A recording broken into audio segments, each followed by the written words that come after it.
बांग्लादेश की जनता का जनादेश आ गया है। इस चुनावी नतीजे में बांग्लादेश नेशनलिस्ट पार्टी यानी बीएनपी ने संसदीय चुनाव में जबरदस्त जीत हासिल कर ली है। बीएनपी को कितनी सीटों पर जीत मिली है और कौन होगा बांग्लादेश का अगला प्रधानमंत्री, इस खबर से जुड़ी पूरी जानकारी देखिए इस रिपोर्ट में।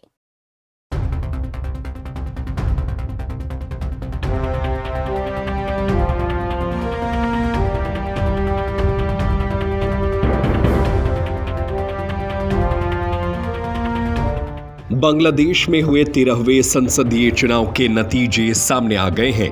इस चुनाव में बांग्लादेश की जनता ने अपने जनादेश का फैसला कर दिया है।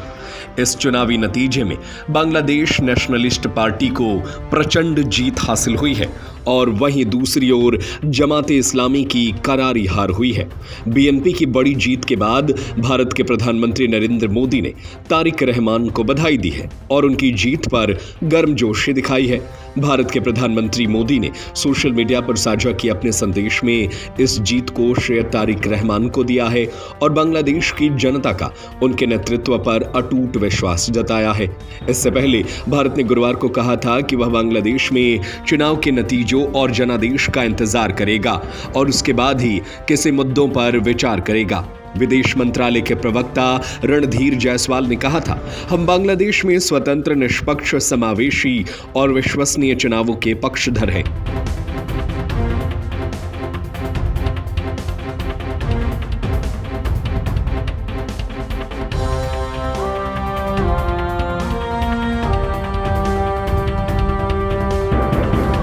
बांग्लादेश की अपदस्थ प्रधानमंत्री शेख हसीना की अब भंग हो चुकी आवामी लीग की अनुपस्थिति में इस चुनाव को बांग्लादेश राष्ट्रवादी पार्टी और उसके पूर्व सहयोगी जमाते इस्लामी के बीच सीधा मुकाबला माना जा रहा था।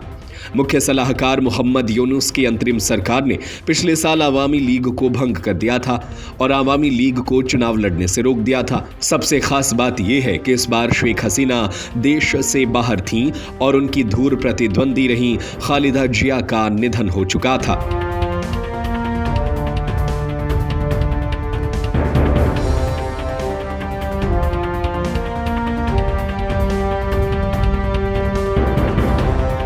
खालिदा जिया के निधन के बाद प्रवासन से लौटे उनके बेटे तारिक रहमान ने बड़ी जीत दर्ज कर ली है। बांग्लादेश के लोगों ने बीएनपी को प्रचंड बहुमत दिया है और उसके नेता तारिक रहमान अब अगले प्रधानमंत्री बनेंगे।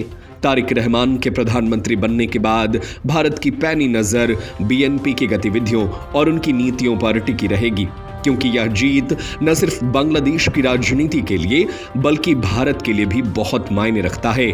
इस वक्त आवामी लीग की शेख हसीना भारत में शरण लेने को मजबूर है और बांग्लादेश में भारत विरोधी नैरेटिव को खूब हवा दी गई। कई हिंदुओं की हत्याएं कर दी गईं।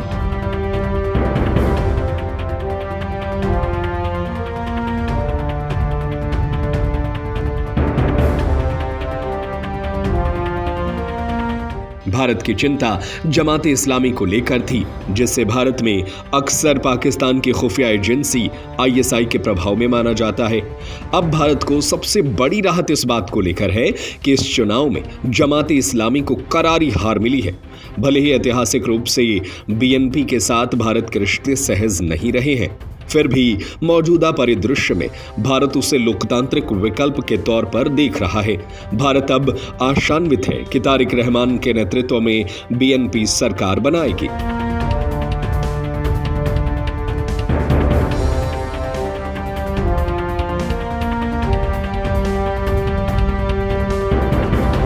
बीएनपी की जीत भारत के लिए राहत भरी खबर इसलिए भी हो सकती है क्योंकि इस जीत को फिलहाल भारत ना तो संकट मानेगा, ना ही भारत के लिए अभी कोई जश्न का मौका।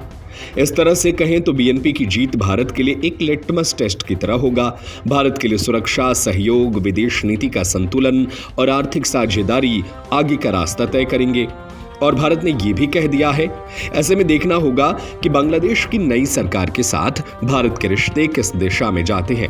अगर तारिक रहमान की बीएनपी दोस्ती का हाथ बढ़ाएगी और भरोसा दे पाएगी तो भारत सहयोग बढ़ाएगा और प्रैक्टिकल होकर अपने नए विकल्पों के साथ आगे बढ़ेगा।